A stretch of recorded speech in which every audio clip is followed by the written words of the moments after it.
참으로 참 우리가 사는 세상에는 전쟁이 끝이지 않고 있습니다. 심지어 우리 마음 속에도, 우리 가정 속에도, 또 우리 직장 속에도, 우리의 삶의 자리에도 끝없는 갈등이 있음을 우리는 볼 수가 있게 되겠습니다. 그래서 우리의 싸움은 혈과 육에 대한 싸움이 아니라 영적인 싸움이라고 이야기를 하는 겁니다.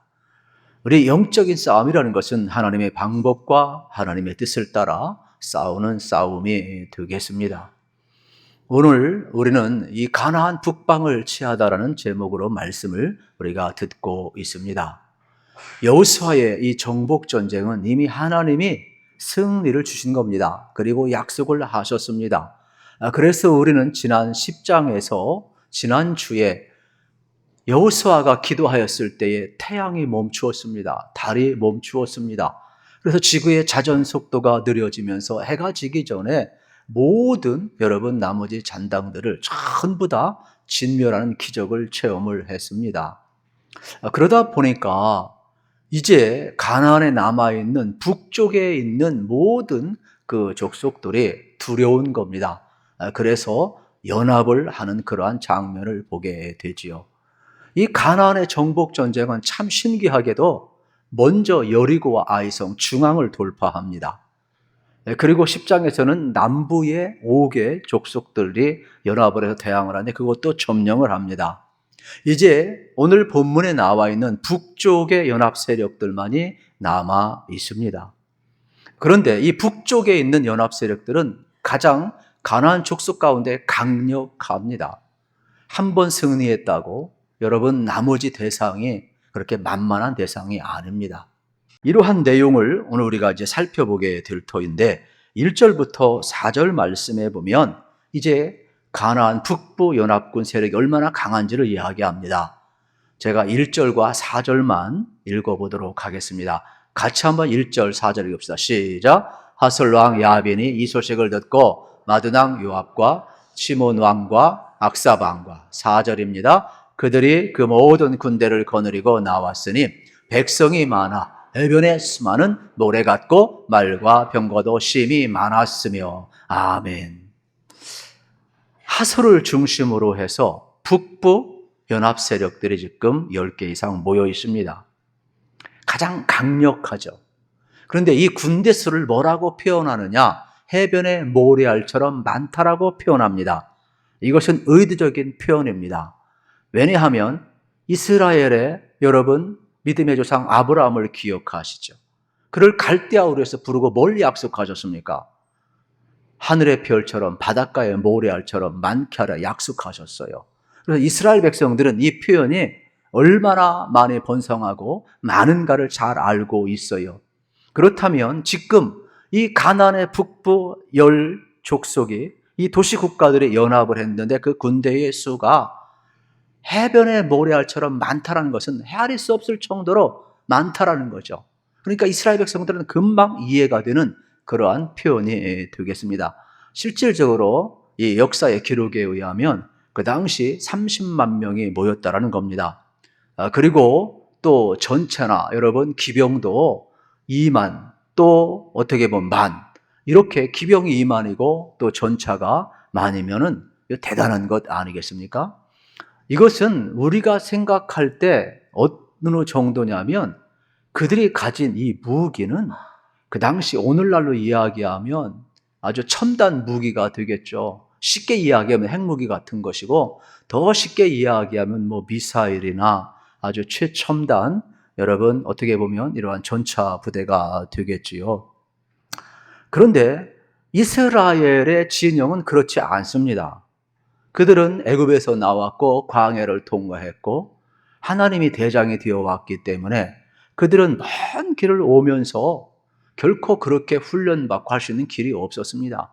무기도 그렇게 많지 않습니다. 그러니까 가나안의 여러분 이 북방의 족속들은 싸우기 버거운 대상이 되겠지요. 이러한 때에 하나님께서는 여호수아에게 계속해서 명령하고 있습니다. 바로 약속의 땅을 점령하라는 겁니다. 그리고 내가 너와 함께 하겠다라는 겁니다. 상대는 버겁고 두려운데 하나님은 가나안의 모든 족속을 진멸하라고 명령하고 있는 장면을 우리가 보아야 되겠습니다. 여러분, 객관적으로 보아서 이길 수가 없어요. 그런데 이들의 교만함은 오히려 허점이 되고 방심이 되게 되는 것이죠. 실질적으로 여러분, 예수 그리스도의 십자가의 사건은 이것을 우리에게 보여줍니다. 평상시에는 함께하지 않던 사람이 예수님을 십자가에 못 박은 일에 바리새인 사두개인들이 함께합니다. 그리고 유대의 분봉왕이 함께합니다. 빌라도가 함께 공조합니다. 그리고 로마 군인들이 공조를 합니다. 그러면서 예수님을 십자가에 못 박혀 죽고 자기들이 승리를 한 것처럼 여길 때 하나님은 어떻게 하십니까?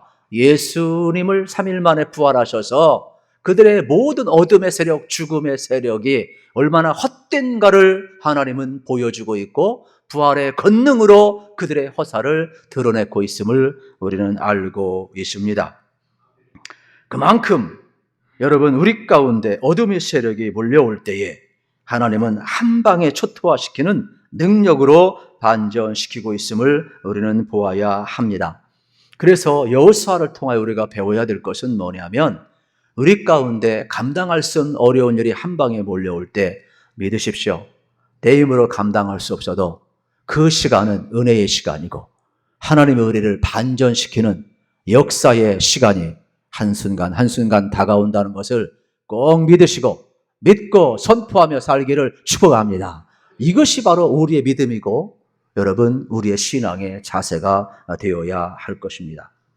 여호수아는 지금 남부 연합군을 물리칠 때에도 적의 허를 찔렀던 것처럼 5절 이하에서도 이 북방의 민족을 취할 때도 이러한 자세를 취하고 있습니다. 5절의 말씀은 이렇게 기록이 되어 있습니다. 이 왕들이 모두 모여 나와서 이스라엘과 싸우려고 메론 물가에 함께 진을 쳤더라. 이게 참 이상한 겁니다. 왜 그러냐면 이 메롬이라는 뜻은 바로 높은 곳에 위치한 내륙의 호수가 되겠습니다. 그러면 높은 곳에 호수가 있고 그 옆에는 습지가 있습니다. 그러면 습지가 있다는 것도 앞에 뒤에 여러분 이 호수가 있다는 건 퇴로가 없다는 거예요. 그리고 마병이나 전차는 습지가 있으면 어떻습니까? 활동하기가 불편해요. 그런데 이들은 무슨 생각을 했느냐면 여호수아와 이스라엘 군대가 길갈에 있으니까 길갈에서 여기까지 다시 오려면 일주일 정도 걸리거든요. 그러니까 자기들이 이 뒤에 배수진을 친 거예요. 그리고 부대를 재편하고 그리고 이제 그들이 오기 전에 우리가 가서 요단에 먼저 가가지고 그들을 요단 골짜기에서 쳐부수자, 이러한 생각을 하게 아니란 생각이죠. 남부 연합군과의 전쟁을 할 때에도 여호수아가 밤에 잠을 잤습니까? 아니잖아요.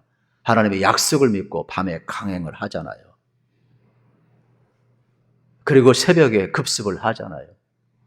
지금도 마찬가지. 이들은 일주일을 생각했지만 여호수아는 어떻게 합니까? 하나님의 약속을 믿고 밤새 전진하며 새벽에 어떻게 합니까?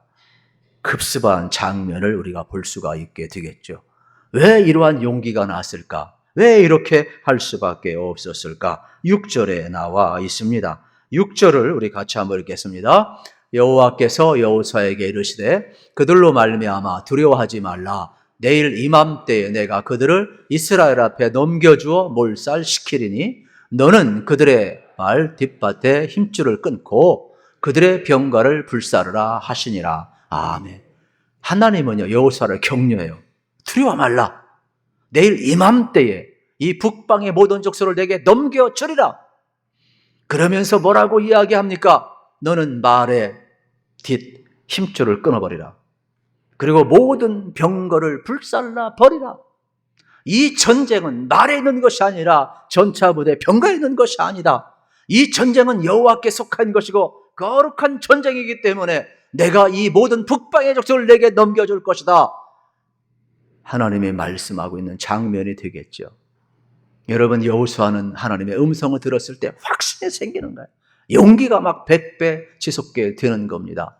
여러분 인생을 살면서도 마찬가지예요. 하나님의 말씀을 자꾸 들으셔야 돼요. 자꾸 읽으셔야 돼요. 두려우십니까? 여러분 하나님의 말씀을 듣고 다시 한번 용기와 믿음이 생기시기를 축복합니다. 하나님의 말씀이 들려와야 여러분 두려움을 이길 수가 있고 담대할 수가 있는 거예요. 그래서 항상 우리는 하나님의 말씀을 가까이 해야 합니다. 오늘도 하나님 말씀하시죠. 우리를 사랑한다고 하십니다. 7절, 8절에 보게 되면은 이러한 내용이 나와 있습니다. 이에 여호수아가 모든 군사와 함께 메론 물가로 가서 갑자기 습격할 때에 여호와께서 그들을 이스라엘 손에 넘겨주셨기 때문에 그들을 격파하고 큰 시돈과 미스로봇 마임까지 추격하고 동쪽으로는 미스바 골짜기까지 추격하여 한 사람도 남기지 아니하고 쳐 죽이고, 여러분 밤새 달려왔어요. 그리고 그들이 방심한 틈에 급습을 했어요. 그리고 어떻습니까? 강한 이 하설과 연합군대들을 전부 다 물리치고 있는 장면을 이제 보게 되는 것입니다. 그것은 지금 여호수아가 집중력을 가지고 어렵지만은 하나님의 말씀에 순종하며 나가고 있어요. 그래서 9절 말씀에 이렇게 강조하고 있습니다. 여호수아가 여호와께서 자기에게 명령하신 대로 행하여 그들의 말 뒷발에 힘줄을 끊고 그들의 병거를 불로 살랐더라. 여러분 어렵지만은 집중력을 가지고 밤새 달려와서 메름 여러분 호숫가에 진을 치고 있는 이 북방의 연합 세력을 급습하시던 이유는 뭡니까? 여호와께서 가라는 겁니다. 넘겨주겠다는 약속. 여러분 생각해 보세요. 밤새 행군한다는 거 쉽지 않아요. 그런데 하나님이 내일 이맘때에 물려준다고 그랬으니까 간 거예요. 신앙은 뭐냐? 힘든 겁니다, 여러분. 그러나 약속을 믿고 매 순간 매일마다 순종하며 나아가는 게 신앙이에요. 저는 여러분들이 하루하루 하나님의 말씀에 여러분이 순종하면서 살아갈 수 있기를 축복합니다. 그래서 우리는 철저하게 지금 스텝 바이 스텝 한 걸음 한 걸음 옮겼을 때에 요단강도 갈라졌고, 그들은 여리고 성도 점령했고 아이 성도 무너뜨렸고, 심지어 여러분 남부 5개 연합군도 물리쳤고, 지금 북방 여러분 10개 족속과 또 다음 주에 살펴볼 31개 왕들을 차례대로 물리치는 장면을 보게 되는 것입니다. 한순간 한순간 여러분 우리가 살아가는 것이 매우 중요하게 되겠습니다. 이 가나안 전쟁은 침략 전쟁도 방어 전쟁도 아니라 하나님의 심판을 행하는 거룩한 전쟁이 되겠습니다.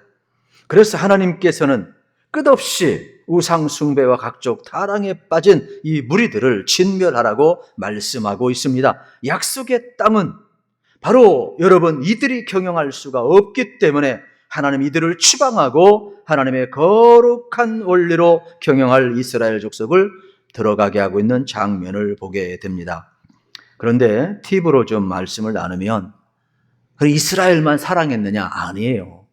이스라엘에게 경고도 하셔요. 신명기에서 만약에 너희들이 가나안 땅을 차지하고도 그들처럼 똑같이 우상 숭배에 빠지고 타락에 빠지고 하나님의 거룩한 원리로 가나안을 경영하지 아니하면 너희들을 뽑아서 이방에 여러분 심겠다라고 경고까지 하는 겁니다.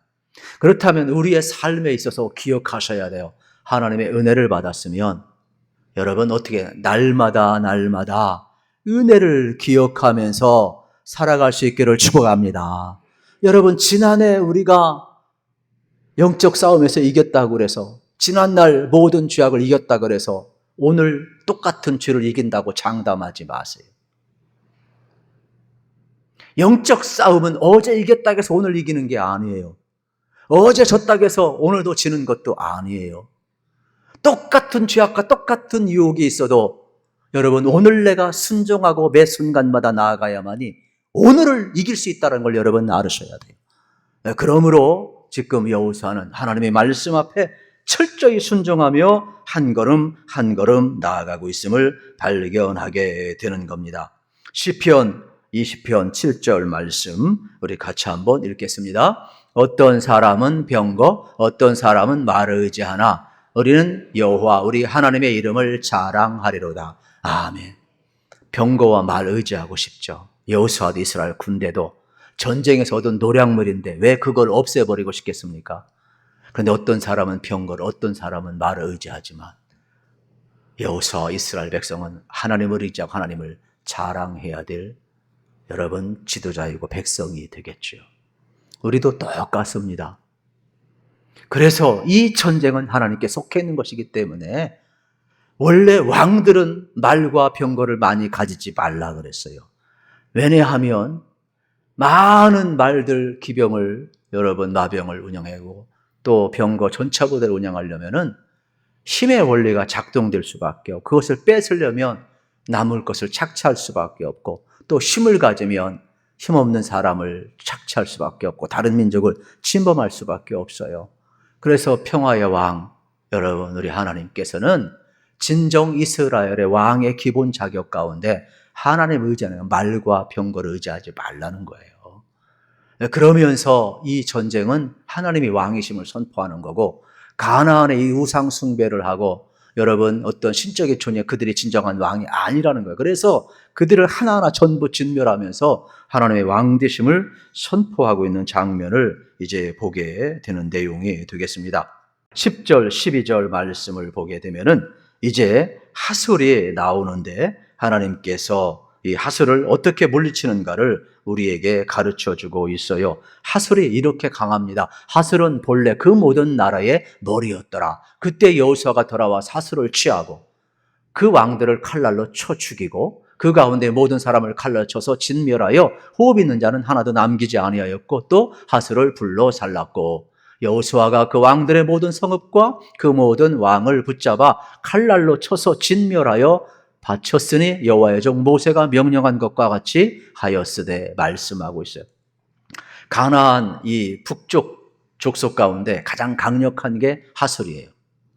그런데 모든 여러분 이 족속 가운데 우두머리였지만 여리고성에 24가지 정도 큰 성을 가진 왕이었어요. 그런데 하나님을 대적하는 순간 여러분 어떻습니까? 하나님이 이미 여호수아에게 넘기겠다 약속했잖아요. 여호수아의 단칼에 날려가 버리는 거예요. 우리는 여기서 뭘 배워야 되겠습니까? 하나님은요, 지금 하나님을 대적하는 자는 모래 위에 집을 지은 자처럼 금방 허물어짐을 우리에게 보여주고 있음을 발견하게 되는 것입니다. 그래서 여호수아는 하나님이 넘겨주실 때에 이 모든 잔당들을 소탕해 가고 있음을 발견하게 되는 것입니다. 우리도 마찬가지가 되겠죠. 여러분 영적인 전쟁은 여러분 뿌리까지도 완전히 제거하는 것이 참 중요함을 발견하게 되는 겁니다. 그리고 마지막 16절부터 23절에 보면은 가나안 정복 전쟁의 전체 맥락을 볼 수가 있게 되겠죠. 남북이 약 240km 정도가 되고 또 동서가 80km 정도가 되겠습니다. 이제 차례대로 모든 가나안 북쪽도 점령해 가는 그러한 내용을 우리에게 보여주고 있습니다. 그러면서 이 가나안의 7년 전쟁이 또 이스라엘의 또 여호수아의 군대에 그 땀과 피가 계속 흘려지고 있음을 보게 되는 겁니다. 우리도 이러한 생각을 하게 됩니다. 우리가 예수님의 사랑을 받고 구원을 받았고, 내가 죽고 예수로 살면 다 되는 것 아닌가? 이런 생각을 하게 되죠. 맞는 말이죠. 그런데 여러분 잊지 마세요. 이미 예수님이 십자가에서 우리의 죄를 다 담당하시고 우리를 구원하셨지만은 마귀는 우리의 생명을 더 이상 어떻게 할 수는 없어요. 그러나 이겨나온 싸움이지만은 우리가 항상 날마다 하나님 앞에 가는 그날까지 우리는 영적인 싸움을 해야 된다는 겁니다. 그래서 지금 여호수아가 이미 가나안 정복 전쟁 하나님이 넘겨주었지만은 끊임없이 수고하고 나가고 있음을 발견하게 되는 겁니다. 이제 가장 중요한 사건으로 이제 다가가고 있죠. 같이 한번 읽어보겠습니다. 그때에 여호수아가 가서 산지와 헤브론과 드빌과 아납과 유다 온 산지와 이스라엘의 온 산지에서 아낙 사람들을 멸절하고 그가 또 그들의 성읍들을 진멸하여 바쳤으므로 이스라엘 자손의 땅에는 아낙 사람들이 하나도 남지 아니하였고 가사와 가드와 아스데만 남았더라. 아멘. 왜 아낙 자손을 멸망시킨 내용을 기록해 놓았을까요? 아낙 자손은 이스라엘이 가장 두려워하는 족속이에요. 40년 전으로 돌아가야 돼요. 애굽에서 나왔어요. 광야에서 12개월의 정탐꾼을 모세가 보냈어요. 그런데 가나안을 정탐하고 와서 보니까 이 가나안에 여러분 아낙 자손이 얼마나 큰지 두려워가지고 전부 다 벌벌 떨었어요. 그런데 여호수아 갈렙은 두려워하지 않고 비록 저들이 우리보다 크고 힘이 세지만은 하나님이 주신 땅 아니냐? 믿음으로 가자. 하나님이 저를 우리에게 붙이실 것이다. 믿음의 보고를 해서 해석을 잘하는 거죠. 그런데 나머지 10명은 그냥 있는 그대로 실존적인 보고를 했어요. 가보니까 우리보다 크다. 군대도 더 강하다. 또 모든 우리가 가나안 지형도 모르는데 어떻게 이 전쟁을 할 수 있느냐? 우리는 애굽에서 나오고 훈련된 군인도 아닌데 어떻게 이기느냐? 부정적인 보고를 했어요.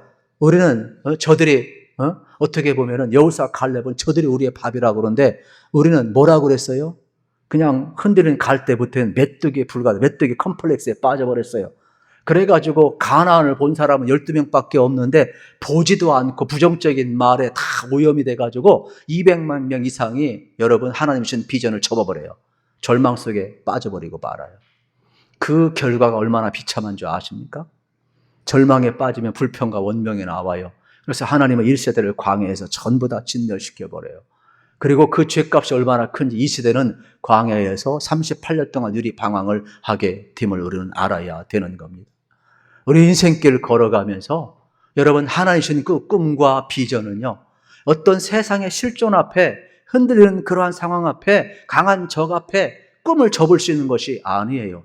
여호수아 갈렙은 그 당시에도 안악자손을 두려워하지 않았지만 지금 오늘 본문 속에서 안악자손을 두려워하지 않고 있어요. 그러면서 하나님이 이 북방의 모든 강한 족속을 우리에게 주셨다. 이 기록을 왜 남겨놓았을까요? 이건 여호수아가 죽은 이후에 여호수아가 기록된 거예요.